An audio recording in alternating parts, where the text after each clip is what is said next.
Bonjour tout le monde, c'est Anto de la team horror scaryweb.com. On attaque une nouvelle chronique vidéo aujourd'hui et je n'avais vraiment pas d'inspiration sur le film en question que j'avais envie de voir. Alors du coup j'ai tiré au sort. Alors je ne sais pas si je vous ai déjà montré ma DVD Tech. La voici. Voilà un petit peu. Vous voyez qu'il y a quand même pas mal de films et du coup pour se décider quand on a une DVD Tech de cette taille, quand on n'a pas du tout d'idée, c'est un peu compliqué. Du coup, quand c'est comme ça, bah, moi je tire au sort. Et aujourd'hui, je suis tombé sur celui-ci. Honnêtement, quand j'ai pris le DVD dans mes mains et que j'ai vu la tronche de la jaquette, j'ai failli le reposer, retirer une deuxième fois au sort. Mais bon, si le destin a fait en sorte que ce soit ce film que je tire, je me suis dit, allez, pourquoi pas, on va le regarder, on verra bien. S'il est pourri, je perdrai 1h30 de ma vie, sinon, bah tant mieux pour moi. Voilà, donc quand j'ai vu la jaquette du DVD, donc par rapport au titre, je me suis tout de suite rendu compte que ça allait parler de fantômes, voilà, Spirit. Et au final, ce film est effectivement un film d'épouvante. Alors, c'est plutôt un téléfilm d'ailleurs. Et c'est un téléfilm qui a été réalisé en 2001 par Michael Slovis. Je ne sais pas si vous connaissez un peu ce réalisateur. À mon avis, je pense pas, parce qu'il n'a pas été spécialisé dans le domaine horrifique. D'ailleurs, c'est son seul long métrage, hein, Spirit, qu'il a réalisé dans ce domaine. Parce qu'ensuite, le monsieur, donc lui, s'est spécialisé dans la réalisation d'épisodes pour les séries américaines. D'ailleurs, série américaine à succès. Parce qu'en regardant sa filmographie, il en a réalisé entre autres pour Les Experts, pour Breaking Bad et plus récemment pour Game of Thrones et The Walking Dead. Voilà. Pour ce monsieur. Et donc Spirit, pour en revenir au film, donc par rapport au synopsis, c'est l'histoire d'une adolescente qui s'appelle Kelly. Elle est incarnée par l'actrice Elizabeth Moss. Et cette fameuse Kelly, donc elle a eu un accident de voiture avec sa maman. Malheureusement, sa maman est décédée. Et pour pouvoir faire le deuil, son papa va décider de déménager et de changer complètement de ville. Du coup, ils vont déménager à l'autre bout des États-Unis, en Nouvelle-Orléans. Et donc, il a flashé sur une petite annonce où il y avait une maison victorienne. Alors, pourquoi celle-ci, il ne sait pas, mais en tout cas, l'instinct lui a dit de donc acheter cette maison et d'aller y habiter.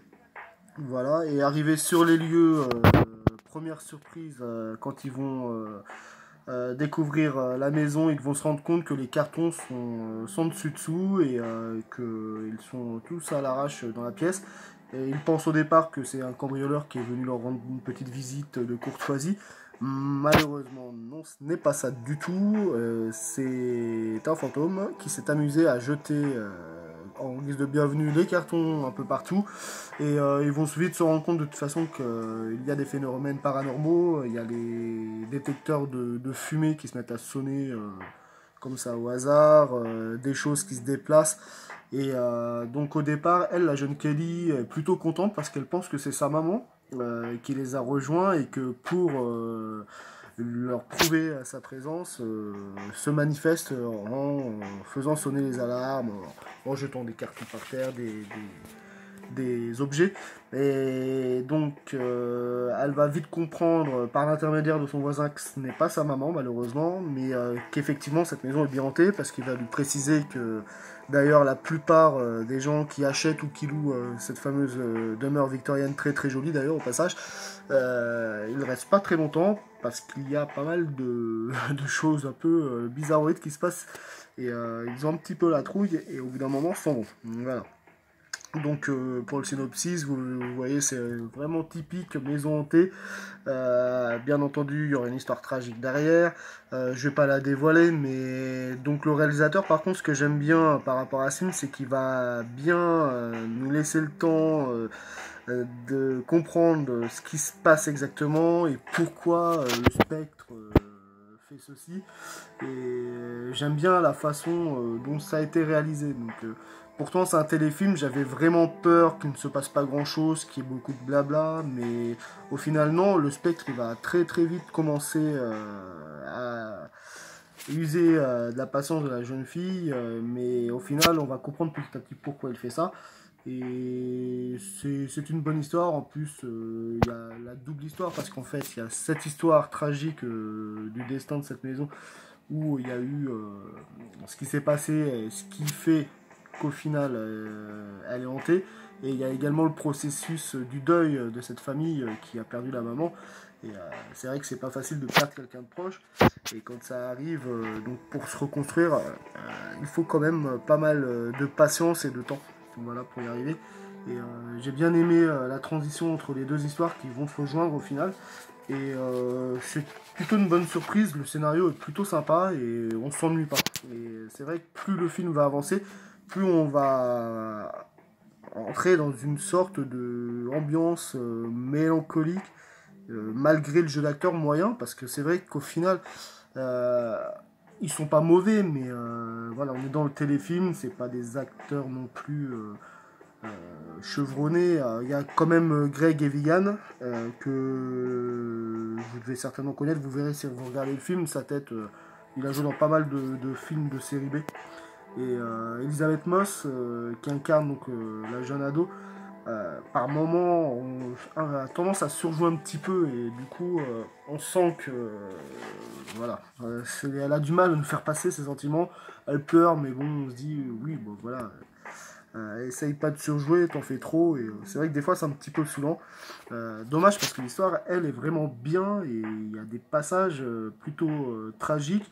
Et d'ailleurs, je me suis même surpris à avoir quelques sursauts sur les apparitions du fameux spectre, parce que malgré que ce soit des effets spéciaux vraiment simples, au final, ils sont vraiment bien réalisés, je trouve. Et des fois, on ne s'y attend pas, et du coup, ça fait son petit effet. Et d'ailleurs, vous remarquerez qu'il y a des scènes dedans, comme là, vous pouvez voir à l'écran, où elle se fait tirer de sa chambre par le spectre, et ça ressemble d'ailleurs beaucoup à Paranormal Activity. Et pourtant, ce téléfilm a été réalisé des années bien avant, donc je pense que le réalisateur de Paranormal Activity s'est peut-être inspiré de ce petit téléfilm pour réaliser certaines scènes qui sont devenues maintenant cultes de son film, qui ont été parodiées à de nombreuses reprises.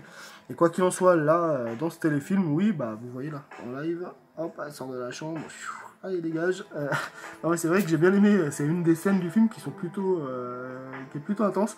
Et il y en a d'autres, il y a oui, les apparitions d'objets qui bougent dans tous les sens, avec les fameuses lumières bleues qui rappellent un peu les films d'horreur d'épouvante des années 80, à l'instar de Poltergeist entre autres.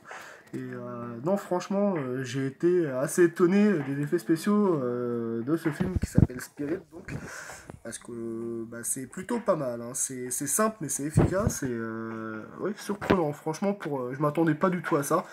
Comme je vous disais juste avant, je m'attendais vraiment à un téléfilm avec du blabla à longueur de temps, avec une ou deux apparitions rapides du fantôme.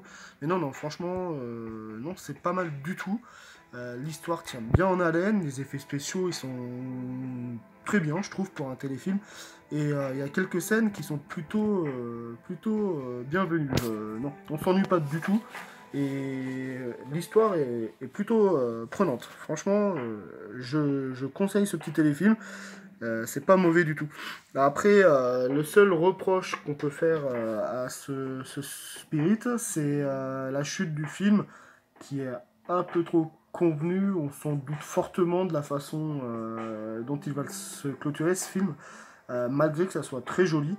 D'ailleurs, il y a une phrase à la fin que j'ai beaucoup aimée, c'est quand le papa dit à sa fille que le plus dur n'est pas de partir, mais c'est de rester. Et, je ne sais pas si vous avez perdu des êtres chers, mais c'est vrai que le processus de deuil, c'est vraiment très très compliqué. Et j'avoue que cette phrase elle résonne parce que c'est exactement ça. C'est vrai que c'est un peu compliqué de perdre quelqu'un et de se remettre. Et c'est plus facile de partir que de rester au final. Et j'ai trouvé cette phrase très jolie et c'est avec l'ambiance finale qu'il y a dedans. Donc j'ai trouvé ça oui, plutôt sympa. J'ai apprécié. C'est franchement un bon petit téléfilm. Je vous le conseille. En plus, il dure pas très très longtemps pour un téléfilm. Je m'attendais à un téléfilm de 2 heures. Généralement, c'est en 2 parties. Mais non, pas du tout. Il dure 1 h 30. C'est calibré vraiment pour un film du mardi soir, on va dire, entre guillemets. Mais honnêtement, c'est pas mal. Il a maintenant une quinzaine d'années, ce film-là. Il a pas vieilli plus que ça. Les effets spéciaux sont franchement, oui, bien. je le conseille. Voilà. Donc après, au niveau de la note, je vais lui mettre 3 sur 5 quand même. Je vais pas mettre plus parce que ce n'est pas non plus un chef-d'œuvre, c'est qu'un téléfilm. Ça ne vaut pas les films Poltergeist, entre autres, ou Amityville 2, qui sont vraiment des références dans le domaine des films de maison hantée. Mais franchement, je le conseille. Si vous avez rien à regarder un soir où il fait pas beau, où vous avez envie de pas vous prendre la tête, il fait largement l'affaire. C'est plutôt pas mal. Et l'histoire, vous verrez, elle est bien. L'histoire est bien et c'est triste. Et les personnages sont plutôt attachants malgré un jeu d'acteur moyennement convaincant. Voilà. Donc je vais m'arrêter là, je n'ai pas envie de spoiler non plus l'histoire de ce film, mais un petit téléfilm d'épouvante fort sympathique, voilà, que je vous conseille de découvrir si vous avez rien à regarder à la télé. Et voilà, je vous souhaite une bonne continuation et à très vite. Voilà, salut.